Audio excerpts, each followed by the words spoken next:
Welcome back to the Mina Kimes Show featuring Lenny. Only NFL podcasts.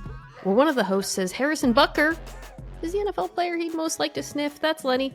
I'm Mina Kimes. We are talking today about the division in which Harrison Butker plays. Maybe not the most prominent player. It is time to preview the AFC West, and I am joined by JP Acosta, who I almost uninvited after he tweeted that when the Warped Tour happened, he was like 4. Really upsetting to see that, JP. That you say that because there's a clip on the internet circulating, I reposted it, of Jaguars players circa 2004, really Jack Del Rio, reacting to the fact that the Warped Tour was happening near their practice field, which was incredible.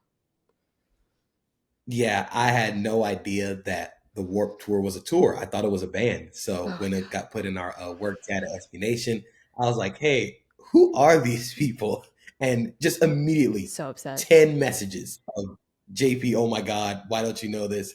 And I'm like, dog, I was 4 when this happened. I don't have anything like pre-2006. My memory is very low. No. I guess I can use this opportunity to educate you. Warped Tour was a very seminal tour for people my age who liked a certain kind of music. This is really like early 2000s football and early 2000s Warped Tour is like the perfect Venn diagram of my interests. I'll send you some links after, JP. I'll send you some bands. You've heard of some of the bands that played, right? Like Yellow Card, All American Rejects, Saves the Day. I've heard of All American Rejects. Okay. It might be some hits and misses in there, but oh my God. I know some of them. All right. Well, the clip's very fun. You guys can check it out. We are not here to talk about the AFC South, despite the fact that sort of you're in AFC South land out there in Florida. We are talking about the West, which is a really interesting division. As I was doing this, I think we all kind of have the Chiefs on top, obviously, and top of the NFL, and we'll talk about the Chiefs, of course, who are in the news this week with some injuries and contract stuff. But I think the Broncos, Chargers, Raiders, kind of hard teams to get your arms around, maybe, especially the Broncos and the Raiders to some degree. So I'm excited to do this. Excited to talk this through with you.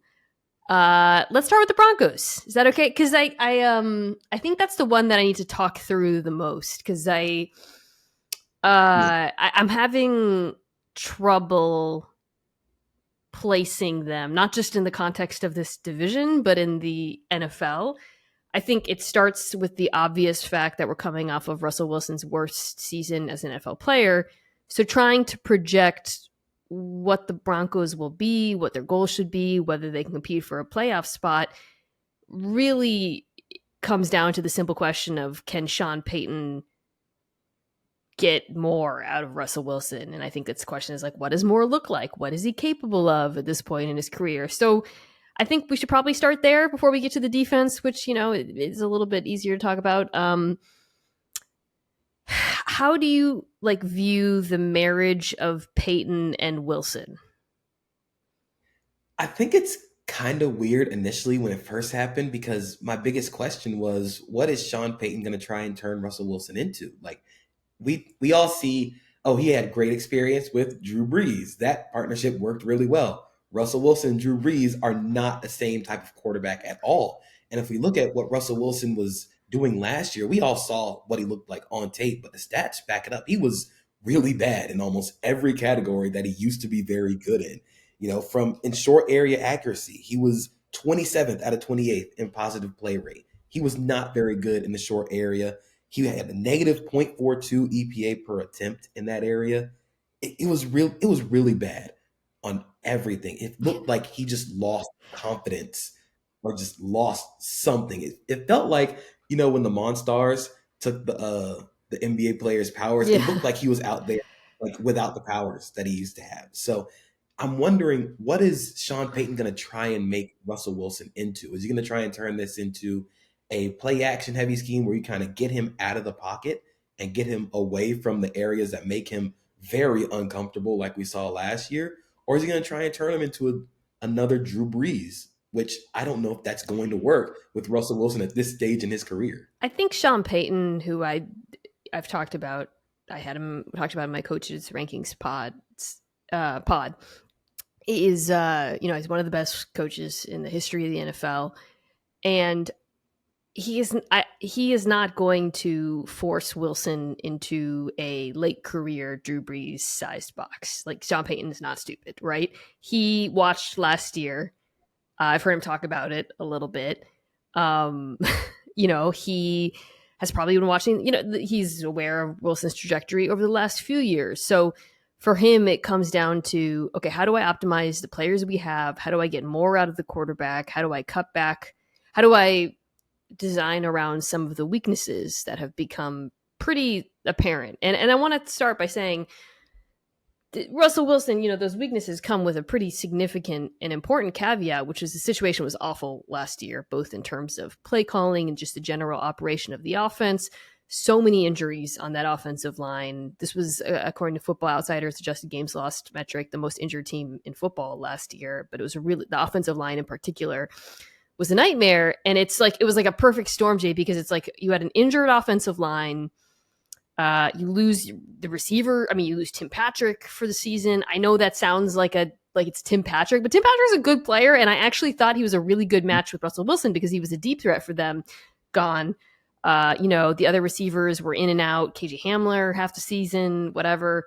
So it was like a perfect storm of. There were areas in which Wilson was already declining as a quarterback, dating back to the last year or so in Seattle. And then he ran into a situation that was bad for him, both in terms of the play calling and the injuries, that I think all of those things kind of combined to make everybody look worse than they were.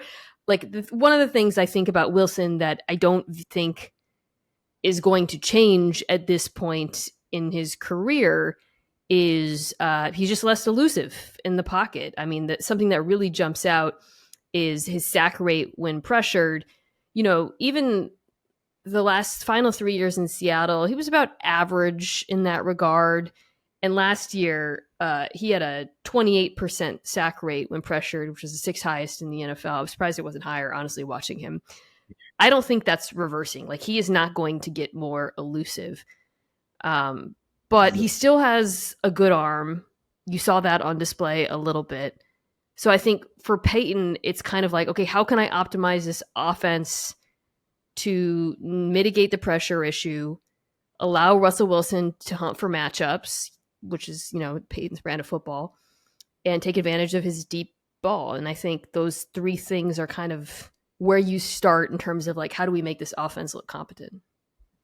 Yeah, and I think with the offseason moves, I think they're kind of headed that way. Agreed. With adding Mike McGlinchey to the offensive line, I think they're going to be more leaning into the ground game. Yes. They're going to try and get teams into heavier boxes, heavier personnel, going to try and pound teams in the run game. And then you get Russell Wilson out the pocket. He can still get the deep ball down there. He can still get the ball to Cortland Sutton, to Jerry Jeudy, Tim Patrick. On paper, this receiver room is really, really good.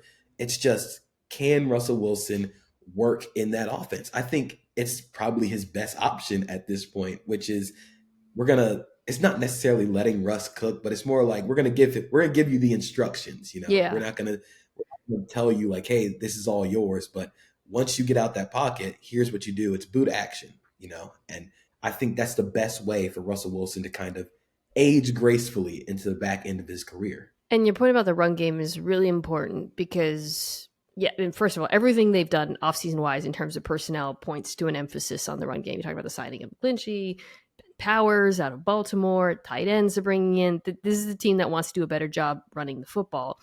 One of the, I think, best news for this team we've heard in a while is that Javonte Williams is like practicing. I thought that might drag out into camp. So that's fantastic news. He seems to be fully back, which is amazing. Because I think at this point in Wilson's career, having an efficient run game, which was not the case last year, it matters a lot. Apart because another thing that like he struggled with even before last season, this was something discussed a lot in Seattle those final 2 years, is he really struggled against too high coverage, which was not the case his entire career. I want to be clear about that. If you actually look back in earlier years, the numbers are not as stark. But from 2020, 21, 22, there's a pretty big discrepancy between his performance versus single high versus too high versus single high, 9th in on target percentage, 14th in adjusted completion percentage, 17th in CPOE. Not amazing. It's a lot that's dragged down by last year. Versus too high, 32nd in on target, 28th in adjusted completion, 31st in CPOE. Now, as you know, JP, when you face too high, you can, pull a Patrick Mahomes and turn into a quick game, like a short throw killing machine. But that's just not Russell Wilson. What you can also do is run the football and run defenses out of those looks. And I think it's really important for him that Denver has the capacity to do that. Yeah, and I think it goes back to something I wrote about last year, which is widening the margin for error for your quarterback. You don't want to make it so that every throw has to be perfect or everything's just going to completely fall apart. With the run game, having that efficient run game, you're going to have to bring down a defender if you're going to get teams out of too high. So with that, with Russell Wilson, you don't want him to consistently have to make perfect throws every time because he just can't do that anymore. And that's fine at this point in his career. But now that he's at this age, you need to give him something to help him out a little bit. And I think Sean Payton and the front office, they've kind of leaned into that a little bit more. I also really like the addition of Samaje Perine to that end, by the way. That was another kind of flew under the radar signing where I heard Payton talking about him. I think he compared him to Kamara. He wasn't saying like he was the same player as Kamara, but just talking about how he's going to use him. And I think he's a really good player. And I think the combination of a healthy Williams, Perine, better offensive line really reduces like the margins for error as you're talking about. And and I still like this group of skill players. Love Greg Dulcich. I'm really excited to see what Peyton does with him. The ingredients are there to, maybe not cook, but make like a decent meal, like a competent meal. You just need Wilson to be a little bit better and, a lot better, frankly, but he's definitely, injuries notwithstanding in one of the, it's a good situation for a quarterback. So I'm not going to try to project what will happen. Just because I do think some of the things, as I talked about, are not going to reverse. But I also think we really saw the worst possible scenario last year.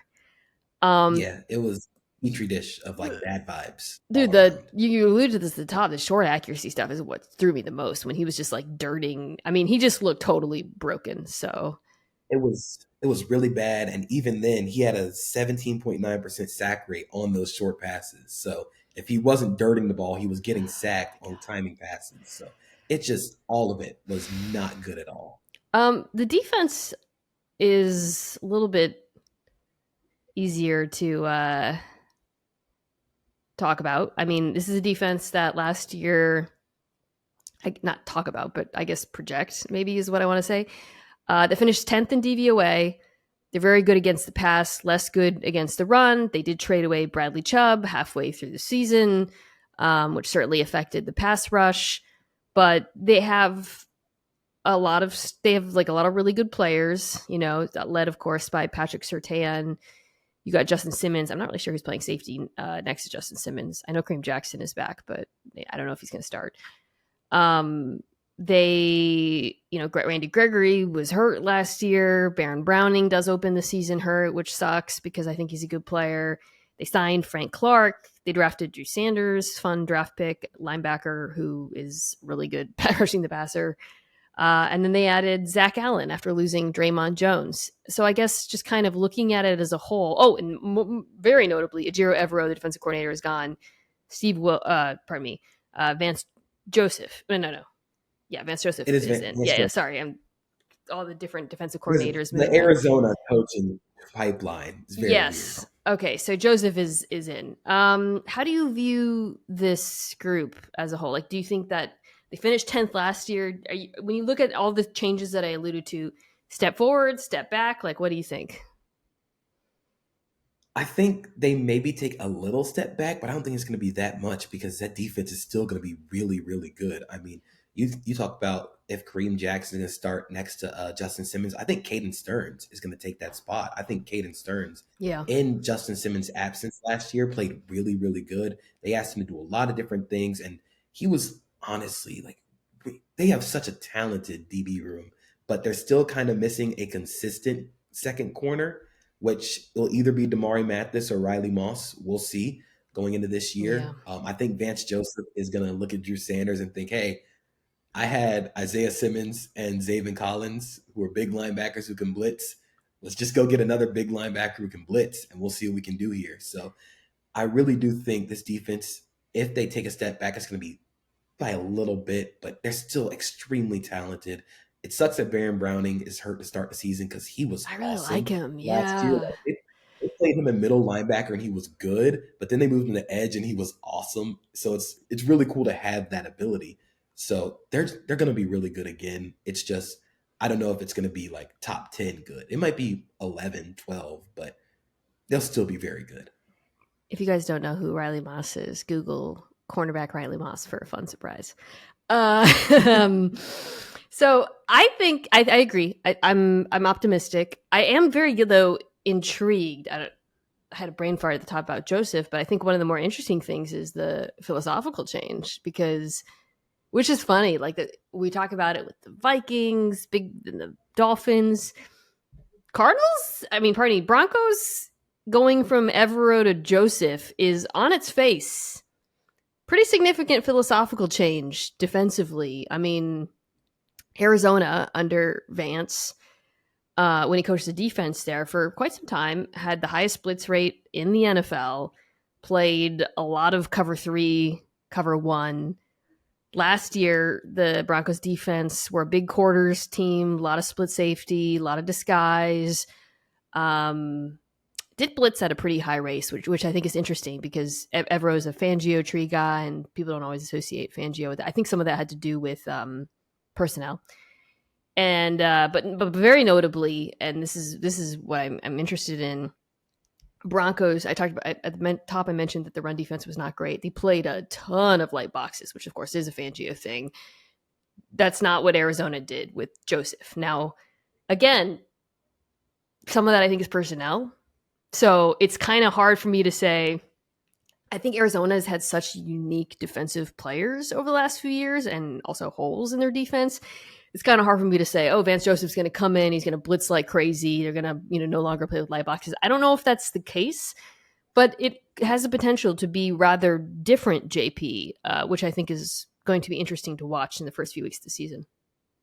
Yeah, one of the things that I noticed when I was going back and watching the Ejiro Evero defense for the Broncos is when they did play cover 3, it was always late rotation. Yep. It was going to be, they're going to go from too high, they're going to buzz down late. That's a lot of what Caden Stearns did. He was the buzz down defender. So I think they'll probably incorporate that early in the season as they still try to get adjusted. And that's how they'll mitigate kind of that just not greatness against the run. They'll buzz a guy down late. But I do think it'll be a little bit more interesting of a schematic change, an identity change. Because like you said, Arizona was very weird in terms of their personnel, which was a whole bunch of guys who maybe can do this well, also can do this. Nobody's really great at one thing. And we know in Denver, you have some guys who are great at certain things. You have Patrick Surtain, who is great, and you can just leave him on an island. He is scheme proof. You can change whatever you want about the scheme. You just know if you have number 2 out there, you can leave him alone and think about everybody else on the defense. So I think having Justin Simmons, that will kind of mitigate the identity personnel. 1,000%. Yeah. I mean, the secondary is just better than anything Joseph had to work. So it's just kind of like, okay, well, maybe, he's been a creative play caller, a very experienced play caller. So that's why I'm reluctant to say, well, he's going to come in and they're going to do this and this and this. It's like, well, it's very different players. And I think he's probably going to tailor the defense to the strengths of the players. Shoot, again, I would look at the last couple of years and you're not really wanting to change that much because of how good this defense has been, but maybe there's things he can do to get more out of players. Zach Allen is a player he essentially brought with him from Arizona. I think he's a good player at defensive end. So yeah, kind of different players, different tools. It'll be interesting. I'm excited. I mean, it's a good hire. I thought he got a lot out of an Arizona defense that was not very talented at points. Yeah. So I didn't hate that at all as much as losing Evero hurts. Yeah. So Denver Broncos, interesting team. Let's wait a second. We'll talk about them kind of in the context of the division at the end. Let's do the Chiefs here. So I alluded to some news for Kansas City. Kadarius Toney tweaked. I want to get this right. Tweaked his knee. It's not something you ever want to hear, especially with a player who's had injuries like him. Kind of reluctant to say more about it. It's not like I haven't seen anything dramatic about it. And then there's the Chris Jones wanting to get paid. But let's put that off. Let's talk about the Chiefs defense in a second. Let's focus on the offense. The Toney thing matters, I think. Let's start there because the Chiefs do not need Kadarius Toney. I don't think they need anyone except for Travis Kelce and an offensive line, other than, of course, Patrick Mahomes. But the way they used him last year, which is to say everywhere in every way, was pretty intriguing. And I have to think that was something, given how much they traded for him, like built into their plans for this year. It's like, okay, we got this guy. He's got like really absurd movement skills. We can line him up in the back. We can use him on jet sweeps and end arounds. Remember the motion and TD in the Super Bowl. Like, he's so interesting as a player. It combined with, of course, Andy Reid, who's this madman. It's one of those things I could take, just kind of put them over the top in certain games. So I do think he matters, even if he is not, and I don't think ever will be, a traditional number one. Yeah, I think the potential of losing Kadarius Toney matters a bit, but I also wonder how much have they planned Sky Moore to be the kind of break glass in case of emergency. Because before they added Kadarius Toney, he was doing a lot of that stuff as well. He was doing a lot of that motion, a lot of the sweep stuff. So I wonder how much of that is, hey, we have Sky Moore, we can live without having Kadarius Toney for the early parts of the season. I think Rashee Rice is going to play a lot in this offense. I still think the way that they kind of shifted their offense from being the deep ball or no ball offense that we saw when Patrick Mahomes first got there to the most efficient offense we've probably ever seen in the NFL in the span of like a year and a half is insane. But I do think that having guys like Rashee Rice, who's a very good complement to what Sky Moore or Kadarius Toney already do, it's gonna make a lot of a difference for this Chiefs offense. So I don't know if it's a huge loss of Kadarius Toney, but it'll hurt for a little bit in the first part of the season. Yeah, with the Chiefs offense, it's always just like what matters, I think, is the place you start from, because they have shown us in that they can make every adaptation, that Patrick Mahomes can solve every problem. I'm not going to bore people with the numbers. You can look them up. I mean, last year they were, he was a bottom 10 team and averaged at the target. Didn't matter. Still incredibly efficient. The best rushing efficiency of Patrick Mahomes' career. Every year, by the way, in the Mahomes era, they've just gotten better and better at running the football, because they've invested in that offensive line, which now they have the best interior offensive line in the, Chiefs, Eagles will get the run for the money, but it's between them and the Eagles, really. So when you look at this offense and you ask, okay, what matters? I guess, like I said, Toney for me is like, okay, like, this is a fun thing, but I don't think either of us are particularly worried. I think the only thing that really matters is if they lose Travis Kelce. I guess you could argue if Donovan Smith is a train wreck, maybe that'll matter. What do you think? I think that's where I would start. When I was looking at my notes through going back through the Chiefs offense, I was like, I don't know where you'd really say the big question is outside of if these two tackles they signed don't pan out. I mean, they paid Jawan Taylor $80 million. I thought they were going to pay him to play left, which would have been really weird because he'd only played right his entire career in the NFL. But they're going to play him at right. Dalvin Smith's going to play left. And we've seen that you do kind of have to protect Patrick Mahomes. As much as he is a problem solver from the pocket, we've seen that you have to actually keep him upright. But the one thing that the Chiefs, the multiple things they have going for them is they have Andy Heck, the offensive line coach, who's terrific. Yeah. They have Andy Reid, and they have Patrick Mahomes. That is the perfect nucleus outside of Philadelphia for any offensive lineman you bring in to succeed. So outside of like that, the edge, that tackle problems, I don't really see much stopping the Chiefs offense because they have so many problem solvers. I think with Donovan Smith, there's a lot of sort of variables that go into like our evaluation of whether he can be better, because he was bad last year. He was bad and also had a ton of penalties. Everybody knows this. We talked about it. And he was better, during the Bucs Super Bowl run, but it's like, okay, how do I put this? There's things that kind of make you optimistic, and I think there's things that make you nervous as a Chiefs fan. The things that make you nervous are, well, he was better during the Bucs run, but Tom Brady was getting the ball out so unbelievably quickly. Not the case, Kansas City. I think the things that make you optimistic are that he was injured last year. I've read that he was battling injuries at various points all season, that he was playing behind a frankly tire fire situation in Tampa. Now he gets to play next to the aforementioned, incredible interior offensive line. So those things, and then he can be helped out. They're schematically things that I think, the Chiefs play with a ton of tight ends on the field. That should help as well. I think, some of the, I think their run game is generally just a lot better and, more diverse than Tampa's. It is going to be interesting to see early on if he has some of those struggles, because I think you could argue that probably does. I don't know what matters more, him or Travis Kelce. They both matter. Those are the two things that matter. Those are the only two things that I think could derail what I think you and I both agree projects to continue to be, an unstoppable killing machine on offense. It's good. Yeah, I mean, it's the Chiefs. I'm not gonna do this.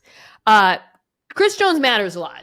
Okay, so I do want to talk about that, because he's not there as of this recording. Maybe he'll be there, and maybe there'll be a deal done by the time this comes out. But as of Tuesday, July 25th, the two sides are apart on Chris Jones' contract. He wants to get, I think it's been reported, something a little bit closer to the Aaron Donald contract, which no defensive tackle has. There's been a lot of big defensive tackle contracts recently, but nobody's come close to the I think it's $31 million a year Aaron Donald contract. Jones, I haven't seen that he wants to top it, but he wants to be right there.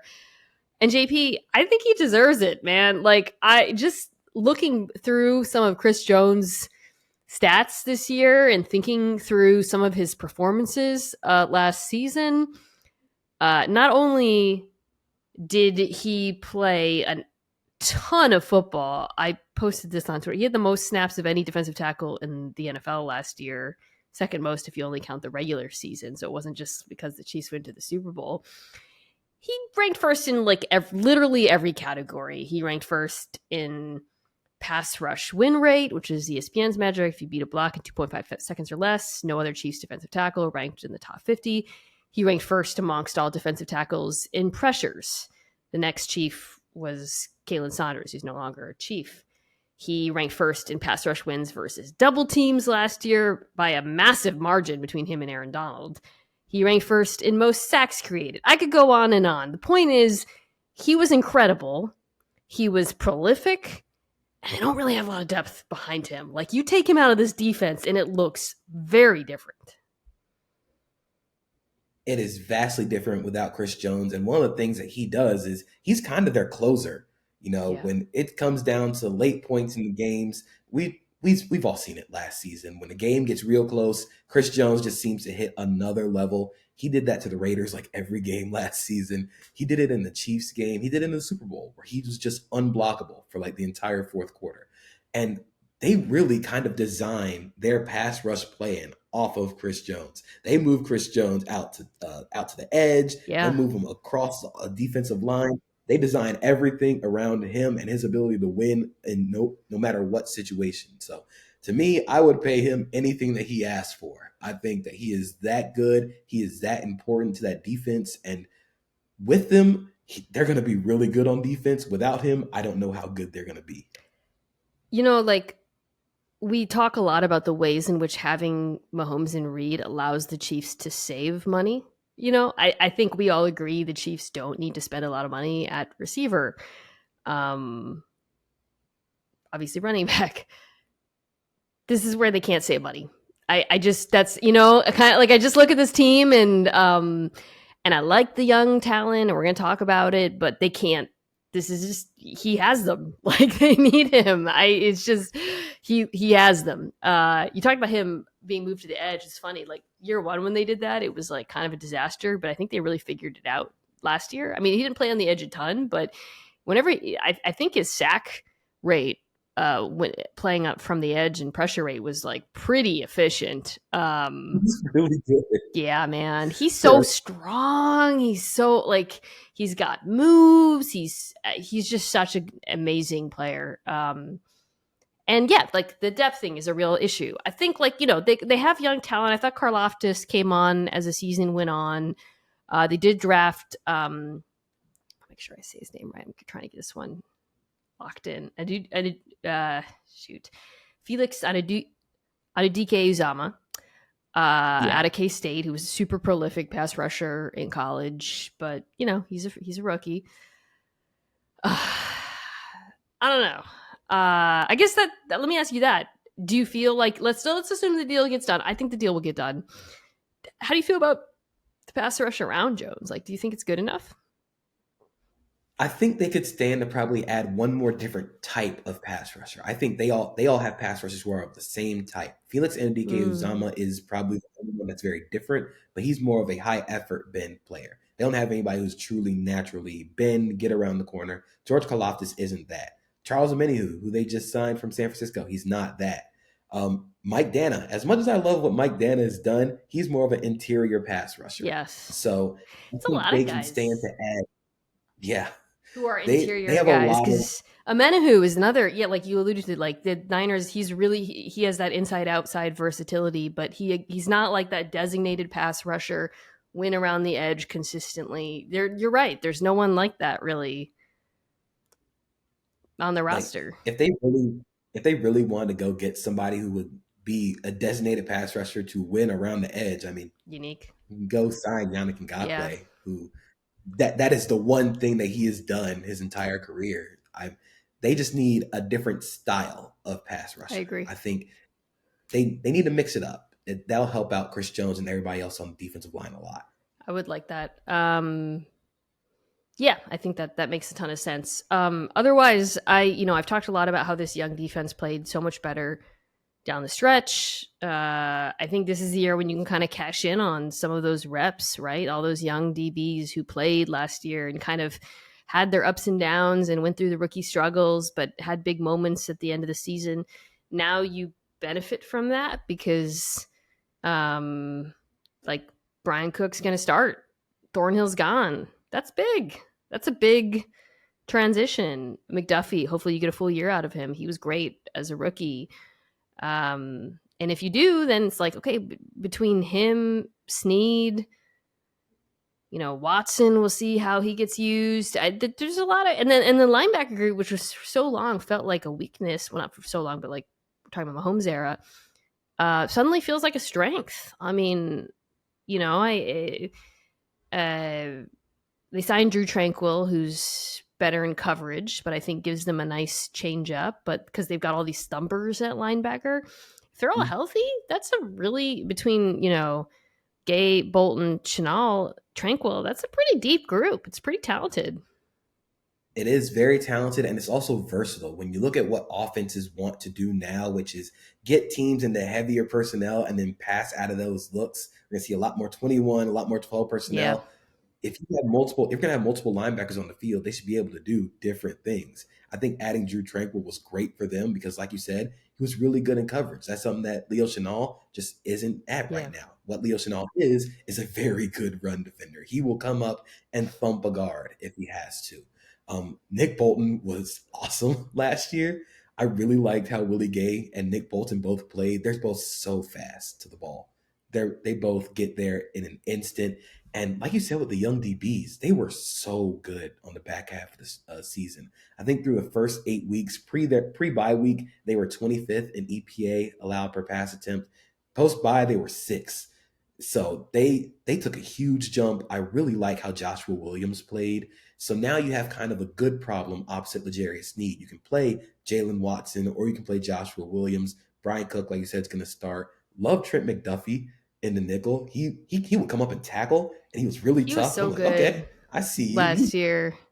He's And he's a different kind of nickel So- from Sneed. Like in terms of, I think to your point, what Steve Spagnuolo really has the ability is to play matchup football on the back end with all of these versatile, not just DBs, but linebackers. So yeah, I'm really excited about this back seven for Kansas City. Front, defensive tackle concerns, a little bit of a concern. Pass rush is okay. Outside of Jones, could use a little bit of help, but they're the Chiefs. They'll be fine. Let's take a quick break and then talk about teams that may or may not be fine. Tickets to the game, merch, meals at iconic restaurants, stays at Caesar's Palace, all this can be yours when you bet with Caesar's Sportsbook. Win or lose, every bet earns reward credits, which you can redeem across the empire. Now, if you haven't started yet, register using code OMAHAFULL, and then place your first bet up to $1,250. If you win, great, keep those winnings. But if you lose, you'll get your stake back as a bonus bet. We all know about the speed of sound, but have you ever thought about the sounds of speeding? If you drive over the speed limit, there are lots of different sounds you might hear. Drive too fast and you could hear the sound of your vehicle crashing, the sound of ambulances and first responders desperately trying to free you from the wreckage. You could hear the beeps of a heart monitor. You could hear doctors and nurses in an emergency room as you're being treated for your injuries. You could hear the sound of worried family members in the hospital waiting room, hoping to hear that you're okay. You could even hear the sound of people crying at a funeral. Because if you drive over the speed limit, whether by a lot or by a little, you can do damage that's beyond repair. You could seriously injure yourself, or worse, you could hurt and even kill someone else. When you speed, you put everyone on the road in danger, one way or another. Speeding catches up with you. Paid for by NHTSA. Let's do the Chargers. I think the Chargers most people have penciled in kind of number 2 behind the Chiefs. I probably agree. But this feels like this is a big year for this team. We start there. Like, not only is Brandon Staley probably on the hot seat, it feels like a big year for Justin Herbert because I talked about this on the Le Batard show this morning. I think he's sort of divisive on the internet. I think in large part because I don't think there's just enough fans to defend him. But I also think he's a guy where we've really, I think tape heads love him because he's so talented and there's so much to like about his game. But also I think he's a player where you have to really like context. He's a player where it's like, on once, I think the flip side, like, those who defend him and support him say context matters a lot and point to the injuries, the play calling, whatever. And then on the other side, those who do not like him or who don't like the fact that he's viewed maybe in different light from their quarterback call all of those things excuses.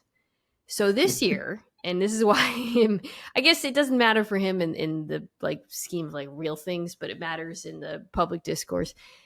This year, I would argue he goes into this season with probably the best situation he's had since becoming an NFL quarterback.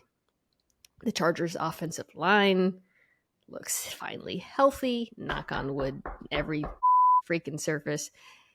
I think many people, I imagine you're in this group, JP, view going from Joe Lombardi to Kellen Moore as an upgrade. Play caller, Mike Williams and Keenan Allen both entered the season healthy, and they're adding Quentin Johnston, who's a big yards after the catch threat to this receiving group.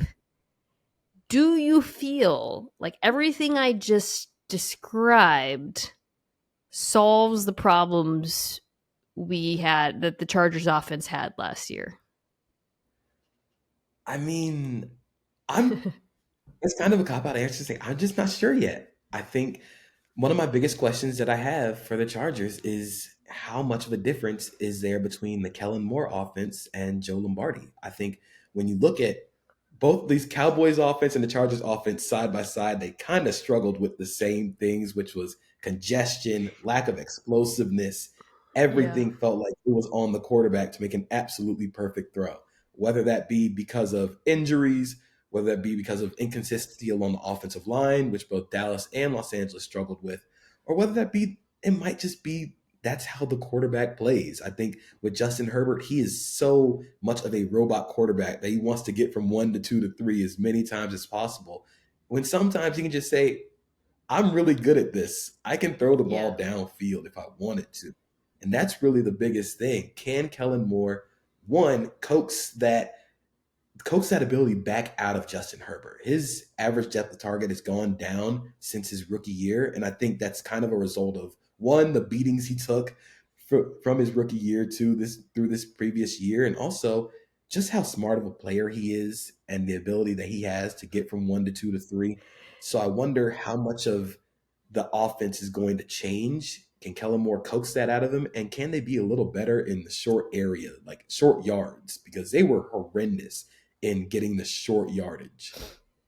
The Herbert haters are like, so you're saying he doesn't throw downfield because he's too smart? They're so mad. He's risk averse. I think that's worth noting, though. Yeah, It's not just the progression stuff. I do think he's since entering the NFL been pretty risk averse as a quarterback, to his benefit and his detriment at times. I think it's like that combination of risk aversion and arm talent is what drives us crazy sometimes, or drives, and but again, risk averse isn't just in terms of wanting to avoid interceptions. I also think offensive line and injuries have played a role in that risk aversion. Certainly did last year. So yeah, I think I'll be interested in seeing how much more explosive they look from the jump. I'm not sure how much Quentin Johnston say changes that, Beth. I'm Um, not either. I yeah, think right. it's Like I think we all thought they were going to take a speedster, like a Flowers or an Addison or whatever. Johnston is a guy where he can win downfield. He's fast, but the explosiveness he brings is as a yards after catch threat. And I'm also like not sure how they're going to use him early on, because I think the problem with him, or I guess the questions were about his hands and I don't think he's going to come into the NFL being used as like a true like boundary receiver, run every route. Like I think they're going to really try to come up with ways to use him as a yak threat. Some of that will be on schemed up touches. Some of that will just be on crossers and slants and that kind. I mean, I don't know. I'm not sure if he is like the exact solve in terms of like stretching the field from a spatial perspective. Yeah, I don't know if it's I don't think it's the speed that they needed. I think Quentin Johnston should be on the Christian Watson diet of rookie wide receiver early, which is jet Yeah. sweeps, get him running along the x axis and the y axis, meaning you either run fast in a straight line across the field or fast in a straight line down the field. I don't know if he's as good of a route runner to be kind of this slot receiver, even boundary receiver to win consistently. And I don't think his hands are good enough right now to be a consistent winner on the outside. So I think you have to get him on that jet sweep, get him design touches where he can use that ability after the catch to make it to see what he did in college. So I'm just wondering, it makes sense. Like I understand you getting to the answer that you did. I just don't know if the process here Yeah. is gonna stop, right? That's a good way to put it. He's a good player. I think he's going to be useful. I think he adds something different to their offense. it just wasn't like, oh, this is the glaring, like the, it wasn't like the kind of perfect solution for the problem watching them last year. I will say this. I think for as much time as we spend talking about how the Chargers offense needs to be explosive, the run game was arguably the bigger or as big of an issue last year, and that certainly came to a head in the playoffs. I think the lack of rushing efficiency, particularly on early downs, is as responsible as anything for the collapse to your Jaguars. And while I think you can point to Kellen Warren and his success calling rushing offense attacks in Dallas and hope that he can come in and make it better, I think it's just about the players, honestly. Yeah. Like, when I think about how bad they were running the football last year, to me, it was really just blocking. And maybe, Eckler could do more.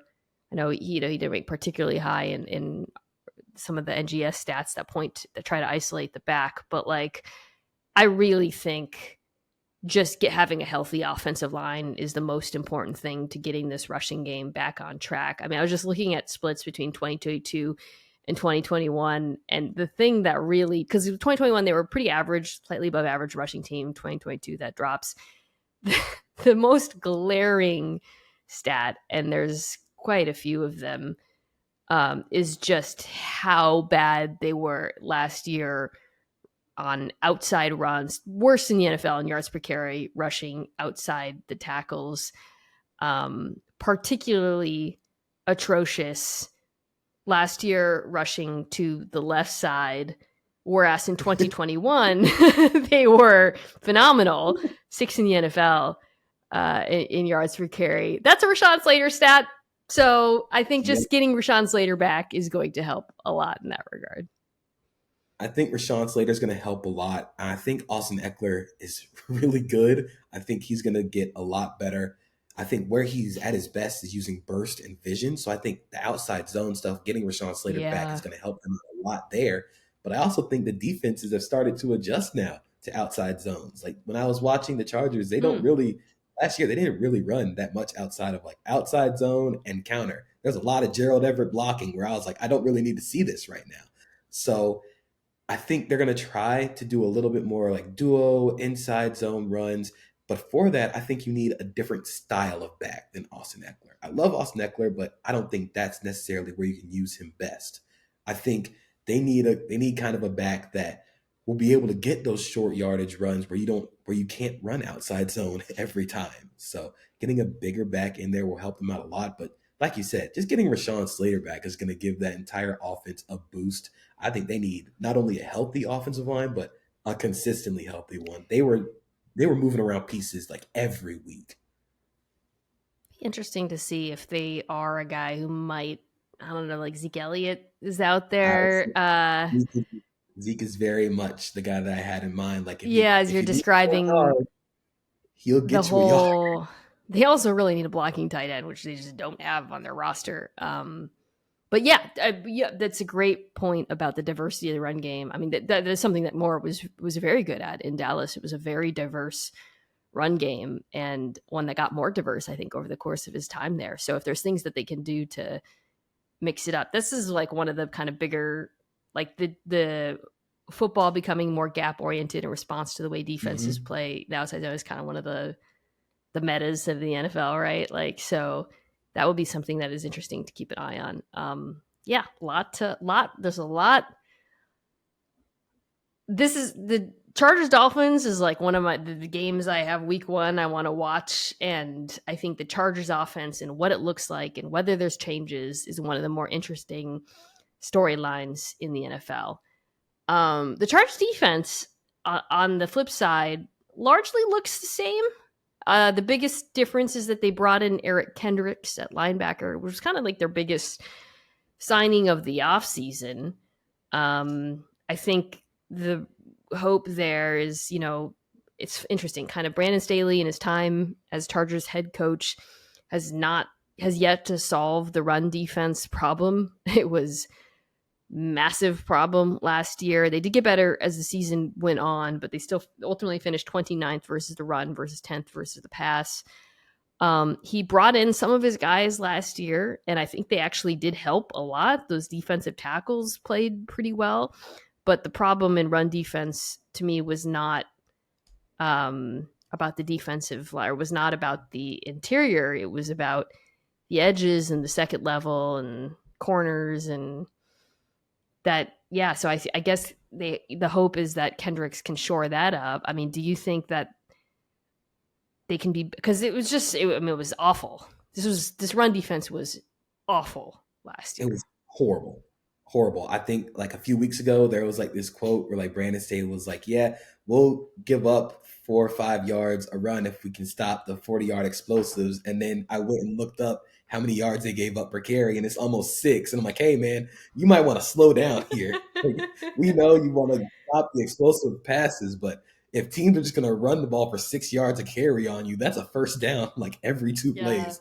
So I think one thing that they really struggled with, I think the new additions that they had last year helped, but the depth really, really killed them. And it's kind of the same like every year for the Chargers. They don't have a lot of depth up front. And also their linebackers, Kenneth Murray has just not worked out. I don't think that experiment has worked out at all. I don't think he's very good against the run. I don't think he sees it very well. I think Deion Henley, the rookie, will probably get a lot more playing time as the season goes on. And I also think with the way that they play their light boxes, they ask a lot of their nickel. Yeah. And Asante Samuel Jr. played nickel last year. He's not a tackler at that position. He's not a tackler. Yeah, he is. We talked about Justin Herbert being risk averse when it comes to turnovers. Asante Samuel Jr. is risk averse when it comes to tackling people. He's good in coverage, but yes, he's great in coverage, but I don't think that's the spot for him. Alex Katzen, Chargers Wire, he mentioned that Jasir Taylor is getting the first team snaps in the slot. So now you're kind of stuck with this problem of where does Asante Samuel Jr. play? Does he play on the outside where he's 5'10", 180 maybe, and you go up against some of the bigger receivers and you have that problem? Or do you try and play him a slot again where you ask so much of that slot guy to be in the run fit that I don't think you can play him there. So I think it's gonna be interesting to see how Brandon Staley kind of adjusts, because now they're just kind of hammering them and hammering runs at their nickel defender who just can't tackle. So it'll be interesting to see what happens. One of the biggest gaps, and when I was trying to like look at Chargers run defense and like find, okay, what's the problem here? They actually finished first in power, which is Football Outsiders metric for runs on 3rd or 4th downs, 2 yards or less. So basically, that's like Sebastian Joseph Day, for example, who was one of the guys that Staley brought in. Like that's him. That's their defensive. They're actually. It's not that they were like soft there, and then they finished 31st in second level run defense. And I think that gap is really what explains that high yards per carry number. I mean, the thing about Samuel Jr. is like, if you play him outside, teams are going to run at him. He just has to get better at it, frankly, to be playable at this point. JC Jackson is someone to keep an eye on too, in terms of like, he had a season-ending injury last year. I'm not quite sure what his status is right now, but he's in the mix as well. The second level defenders all have to be better at stopping the run. I think Kendricks will help. Which is, this is otherwise a Chargers pass defense that I think did figure things out last year. Especially, we talked a lot about Staley's game plans against some of the better offenses in the league. I think he got good play out of guys like Michael Davis, who none of us had penciled in as being like an impact member of that secondary. Derwin James is still Derwin James. I think you get when you consider all the injuries they had on defense last year, the fact that they played as well as they did at points is kind of impressive. Like they didn't have Joey Bosa for like the vast majority of the season. Like, it's, Mac, I thought, had a bit of a down year, but they got to solve the run defense thing, and none of it will matter. And that's kind of like, I talked about this with the Eagles last week, JP, but like, I'm not saying run defense matters more. Like, it certainly still doesn't matter as much as pass defense in today's NFL. But I think because of sort of what we were talking about with the run game, because of the way sort of football has moved over the last couple of years, you have to be competent at it. And they were not competent at it last year. Yeah, I think with the cyclical nature of football, I think we're going to start seeing it this year with more teams getting into 12, 21 personnel because of how much lighter the defenders are in the box and how many light box count teams are playing. They're just going to say, like, yeah, we'll just run power and counter at you until those 240-pound edges just cannot stop the run anymore. So it is going to be interesting to see how Brandon Staley kind of adjusts to that, because he was kind of the one that saw the light box like revolution kind of start Yeah. in the NFL. I think the JC Jackson thing is very interesting because last year, whether it be because of injuries and just because they didn't have enough bodies, Brandon Staley played a lot more man after JC Jackson got hurt, which, like I said, could be due to they just didn't have. It's a lot easier to tell your 4-string DB to just go guard that man every week. But JC Jackson comes from a man-based scheme in New England, and before he got hurt, he was not that great at adjusting to the zone-heavy defense that Brandon Staley played. So I wonder if they do play a little bit more man, which works a little bit better with the personnel that he has. He doesn't have to play zone all the time because these guys can get after it in man coverage. Yeah, it was an interesting evolution in his defense as the year went on. It wasn't, I think we associated him, with the coming from the Rams with light boxes, gap and a half, zone too high. And, the Chargers, that's not what they did at the end of last year. It was really, I do think it was very game plan specific, the defense, but I also, to your point, they did play a ton of man. I think he really needs, the edges are very important in run defense as well in that system. And Mac was not good in run defense last year. I mean, when Bosa went out, you're looking at like Chris Rumph, who's undersized. They drafted the kid out of was it UCLA or USC? Thule, who's I mean, he's going to be probably more of like a designated USC. Thule Tupelodu. Yeah. Who's, I think he'll be more of like a designated pass rusher at the beginning and backing up either Bosa or Mac. But there's still good players. It's a good defense. There's good players. They still have, Bosa's still amazing. James is still amazing. Hopefully Kendrick shores up the run defense. Curious to see how the cornerback room shakes out. It'll be interesting to watch. I'll just put it that way. I'm very interested to see their week 1 game plan against Miami. I can't wait, actually. Headed towards the Twitter Dialogue Bowl 2. That is going to be such an unsafe day for anybody who says Justin Herbert is good, and just an unsafe day for anybody who is a Tua believer. It's just, but it's a great day for people who like football nerd stuff, because I think McDaniel versus Staley round 2 is going to be a really fascinating one. Okay. The Raiders. Some news. The Raiders signed Marcus Peters. They really needed Marcus Peters. Yeah. Even with Marcus Peters coming off of a down year, he is still probably the best outside cornerback on their roster. This is a pretty challenged secondary, shall we say. They were one of the worst pass defenses in the NFL last year. They weren't really good at anything except Max Crosby. That's what they were good at. They were good at Max Crosby. Let's start with the defense before we get to the offense. Can you make a case for the defense being better this year with changes that they've made and additions?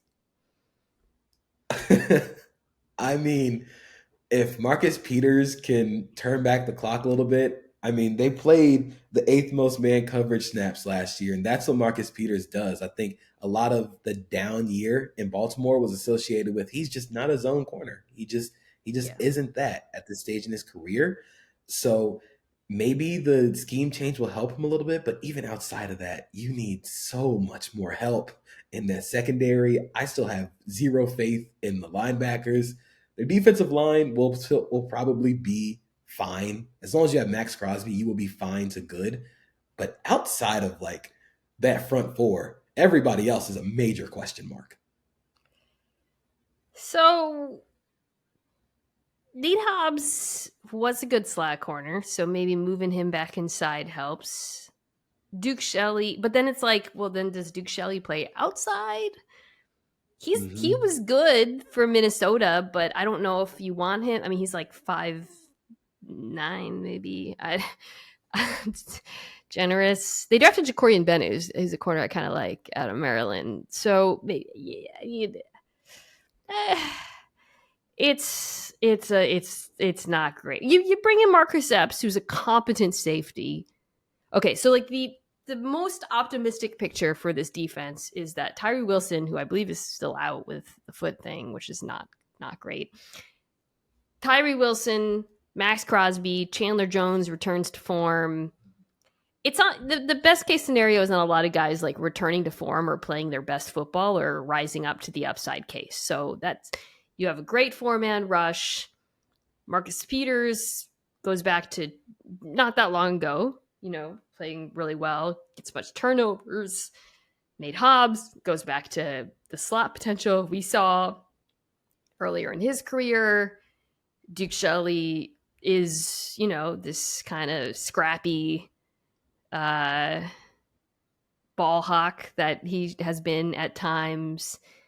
Jacorian Bennett, maybe you get flashes from him if he plays. Merrig plays like he did at the very beginning of his career. There was a little bit more promise there. Marcus Epps shores up the back end. It's a lot of conditional things happening at once. It's yeah. That's to me the best possible scenario for the Raiders defense. Yeah, it's a lot of ifs. It's basically kind of going off of the idea that pressure creates turnovers or problems that help Yes. the other parts of the defense. They're leaning all in on that. I think Chandler Jones will return to form at this season. I think he started to play a little better towards the later end of the season. Tyree Wilson still being on the physically unable to perform list really sucks, but I thought they were going to kind of Yeah. slow play him back all along because coming off of foot surgery and he was a 4-eye kind of 5 tech in Texas Tech, and now he's going to be out on the edge in the NFL. I think they're going to slow play that all along, but you can kind of see like on pass rush downs, Tyree Wilson on the inside, Chandler Jones and Max Crosby on the outside, and be like, hey, we That's can turn this scary. into something. That's I like something. how that. I think that can work, but it's a lot of wishing, a lot of hoping on the back end. And I mean, I love Ja'Cory Bennett, but I think he and Duke Shelley are the same size, so Yeah. it's going to be a lot of wishing, a lot of hoping. I think Nate Hobbs can return to form in the slot, but I don't know. It's like you said, a lot of hoping for this secondary. Yeah. Let's talk about the offense. There's not much else. That's depressing. Max Crosby's awesome. He's so good. Yeah, He's such a good player. he's He's become. I posted a play he made blowing up the run. He's so complete now. It's cool. Okay, there you go, it, Raiders fans. yeah. We He's like Max the Crosby, best backside run defender in the NFL. dude. Just watching him chase down plays. It's not like he's chasing down like 6 yard tackles. He's like two No, yard tackles he every is. backside. Yes, he is He's making you. relentless, and he's gotten so good at IDing runs and so good against the option. Like it's good. You have to be that size to be good in run defense. Yeah, Um, he is literal definition of relentless. I think he played the most snaps of every defensive lineman, really. both in pass rush and run defense. He never left the field and was still amazing. Like we throw relentless out there a lot. But Max Crosby is really truly relentless. I posted a play that was one of his like many TFLs, and I feel bad because it's Andres Pete is coming across as part of the counter action, and Saints fans are immediately like Andrews because he gets under Andrews Pete, and then Andrews Pete just goes flying. But Ted Wynn, who covers the Raiders, does a great job for the Athletic. Talked to him about that play. He replied to me, and I guess Crosby knew what it was because of the way the tight ends were oriented. Just super big brain stuff. Plus a little bit of freelancing. It's always awesome.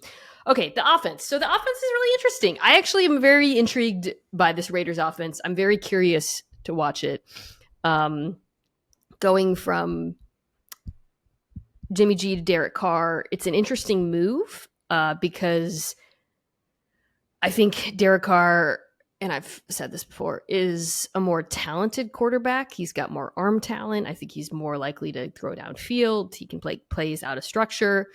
I believe all of that, but I also believe Jimmy G is probably going to be better at a Josh McDaniels offense. That's what really struck me last year. Like Carr just never seemed to buy into it, and it requires buy-in. You need a quarterback who's going to, it's not just an assumption that this offense is going to be Patriots-like because it's Josh McDaniels. Everything they have done, everything this organization has done from a personnel perspective speaks to the fact that they want it to look more like a Patriots offense. Yeah, and as much as I think Jimmy G is a goofy goober playing quarterback, what he does very well is he's very good at passing out of 12 and 21 personnel. I think one of the things that I noticed watching the Raiders offense is you kind of realize why they traded Darren Waller, which is as good as he was the receiver, he cannot block. And that basically rendered their 12 personnel kind of useless because you can just play a nickel there. You don't have to force them into playing heavier personnel. So I think with adding, I think it's Austin Hooper, and then they also got Michael Mayer. Hooper, Mayer, I think they're going to lean heavily into 12, 21 run game. I love Jakob Johnson. This is very much a niche football thing, but I love how Jakob Johnson plays. He's such an awesome run blocker. I'm so glad they brought him from New England to Las Vegas because he just, once they started giving him more snaps and they started to lean heavily into the 12 and 21 personnel, I feel like that's when their offense really took off. But I do kind of wonder, like, is the run game going to actually be like a little different, a little worse without Josh Jacobs? Like, I think Josh Jacobs really he ain't holding out. He's not. He's playing. Stop it. I don't know. Dude, Saquon just agreed to like an incentive for nickels. Like, I would like to see if Josh Jacobs holds out. I don't know if he will, but if he does, like, that's a very singularly important part of that offense. I mean, his first down rate was first among running backs. He was not only explosive, but he kept the chains moving. So I think if you have Josh Jacobs, I can very much see a world where Jimmy G is better in this offense than Derek Carr, because that's what Jimmy G does. He can do this very well. Yeah, it's like we know what Josh McDaniels wants it to look like. They want power running game.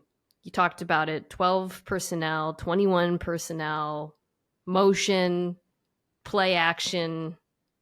When it's not play action, the ball's out quick, middle of the field. Jimmy G does all that. That's a Jimmy G offense, right? You think about the offense, you think about the players they added, it makes sense. My concern beyond whether, that's the ceiling of that, I think, is simply, I think, the offensive line, because we do know Jimmy G for all the fact he does all of those things, but he also is not. He's a pressure sensitive quarterback. This is not a great pass protecting offensive line. So I think that's where the vision starts to run into a little bit of trouble. Is when you're like, okay, this makes sense. I get it. Jimmy G, Josh McDaniels, his offense, it makes sense. Patriots, Patriots, Vegas, but the offensive line is not great. And I think that's where you could start running into problems. Yeah, I think for this offense to actually get to a point where you can be like, hey, if we put all this stuff right together, we can possibly make a run for the playoffs. It has to be the offensive line getting better and pass protection because, like you said, Jimmy G is very, very pressure sensitive. He's going to spin move out or just immediately throw it to the defense. You have to figure out a better way to protect Jimmy G for this entire thing to work, whether it be through play action, whether it be through adding extra personnel to keep them in or keep extra blockers in. You got to find a way to protect Jimmy G because, I mean, as long as Davante Adams is out there, you can just sit, point and shoot, point and fire. Like, hey, you give the ball to Davante Adams and just figure it out after that. He was still like really awesome last year. Dude, but I feel so bad for him. I mean, like, not only do you I mean, look, they were not great last year, but at least he got to play with his friend, and he played with a friend who was going to throw to him outside at all costs, downfield, let him win. Now his friend has been replaced by one of the quarterbacks who is most averse to doing that in the entire NFL. Like, I mean, and he's barely agitated about it, but you can't be happy if you're Davante Adams with the direction of this. I'd be a little frustrated coming off of 14 touchdowns, really extending. He was going deep a lot, like later on the season as they started to get into that 21 personnel, as they started to see more defenses have heavier looks. You basically created an isolation play for Davante Adams, and he's going to win that like 80 to 90% of the time. So you go from Derek Carr actually saying like, yeah, I'll throw it deep to you anytime, to Jimmy G, who will probably do that like once every 35 snaps, maybe. I'd be a little frustrated, but Hunter Renfrow is probably going to kill it. Hunter Renfrow is probably going to see a whole lot of targets. Yeah. I don't know what the Raiders are doing. I know what they're doing. I just don't approve entirely of it all. Even though everything they did offensively, I'm like, it's probably going to look better. I actually think this is going to be a better offense, but it's still, they're one of the more confusing teams to me in the NFL in terms of kind of like, what's the long-term plan here? Like, what do you're not going to win the division. It's like they're building it in Josh McDaniels' image, but to what end is what I ask. Yeah. I don't know. I mean, I have them fourth. I have, I'm thinking probably Chiefs, Chargers, Broncos, Raiders. And I say that, by the way, believing that I think the Raiders offense could be more efficient than the Broncos offense. I just think the Broncos defense is better, way better. Yeah, I think right now, I go Chiefs, Chargers, Broncos, Raiders, because I just have far too many questions about the Raiders defense. But I honestly kind of think if everything like worked, it's again a big if everything works out right with the Broncos, like they can really challenge the Chargers for that second spot. I think the defense is still going to be pretty good. Yeah. If Russell Wilson if he's not last year Russell Wilson, then maybe you get something here. I think it's the question is just kind of like, how good does he have to be? If he's just average, is the defense good enough?